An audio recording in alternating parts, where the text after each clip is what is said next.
রাধে রাধে বন্ধুরা, সবাইকে জয় শ্রীরাম। তো বন্ধুরা, এই সম্পূর্ণ রামায়ণ পাঠে আপনাদেরকে স্বাগত জানাই। তো বন্ধুরা, আজকে আমি আপনাদেরকে শোনাবো সূর্যবংশের উপাখ্যান ও মান্ধাতার জন্ম বিবরণ। তো চলুন বন্ধুরা, শুরু করা যাক আজকের রামায়ণ। আজকের রামায়ণ হচ্ছে 6 দিন। তো চলুন বন্ধুরা শুরু করি। বন্ধুরা, আজকের রামায়ণ পাঠটির নাম হচ্ছে সূর্যবংশের উপাখ্যান ও মান্ধাতার জন্ম বিবরণ। হে রাম, আদি পুরুষের নাম হইল নিরঞ্জন, ব্রহ্মা বিষ্ণু মহেশ্বর পুত্র 3 জন।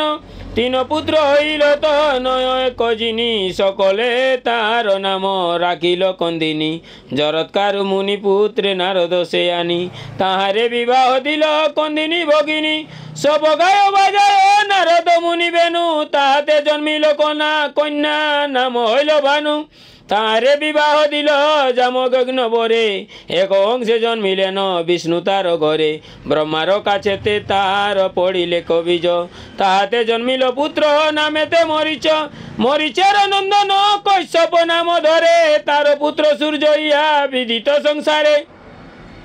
সূর্যের হইল পুত্র মনু নাম তার, সুসেন তাহার পুত্র রূপে চমৎকার। প্রসন্ন তাহার পুত্র আতিশে সুঠাম, হইল তাহার পুত্র যুবনাশ্য নাম।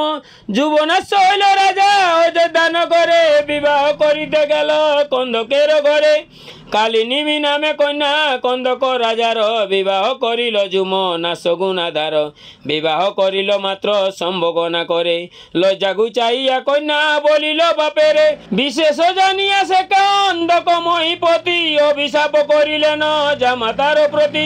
তপস্যা করিয়া যবে আইল ভূপতি, প্রণতি করিয়া দিজে মাগিল সন্তুতি। আশীর্বাদ কর মম হৌক নন্দন, শুনিয়া ঈশত হাসি কহে দ্বিজগণ। পত্নী সহ তোমার নাহিক দর্শন, কেমনে বলিব তব হৌক নন্দন। এক যুক্তি কর রাজা যদি লয় মন, যজ্ঞ কর তবে রাজা হইবে নন্দন। যজ্ঞ জল করাইবা রানীরে বৈক্ষণ, হইবে তোমার পুত্র অচি বিচক্ষণ। যজ্ঞ করি জল রাজা রাখে নিজ ঘরে, শয়ন করিল রাজা খাটের উপরে। যখন হইল রাত্রি দ্বিতীয় প্রহর, জল আন বলি রাজা হইল কাতর।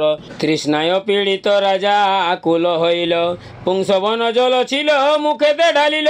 প্রভাতে প্রকাশ হইল সূর্যের কিরণ, জল আন বলি ডাকে যতেক্র ব্রাহ্মণ। রাজা বল দ্বিজগণ করি নিবেদন, রাত্রিকালে জল আমি করেছি ভক্ষণ। একথা শুনিয়া বলে যত মহামতি, রাত্রিকালে জল খাইলে হবে গর্ভবতী। শ্বশুরের অভিশাপ তাহারে লাগিল, যুবনাশ্য মহারাজ গর্ভবতী হইল। 10 মাস গর্ভপূর্ণ হইল রাজার, বাহির হইল পেট চিরিয়া কুমার।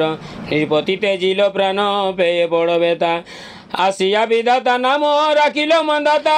অযোধ্যা নগর রাজা হইল মান্ধাতা, সপ্তদ্বীপ অধিপতি পুণ্যশীল দাতা। কৃতিবাস পণ্ডিতের কবিত সুঠাম, আদি কাণ্ডে গান মান্ধাতার উপাখ্যান। তো বন্ধুরা, আমার এই রামায়ণ পাঠ আপনাদের কেমন লাগে একটু কমেন্ট বক্সে জানাবেন, এবং আমাকে ফলো করে আমার পাশে থাকবেন। আর সবাইকে রাধে রাধে, জয় শ্রীকৃষ্ণ।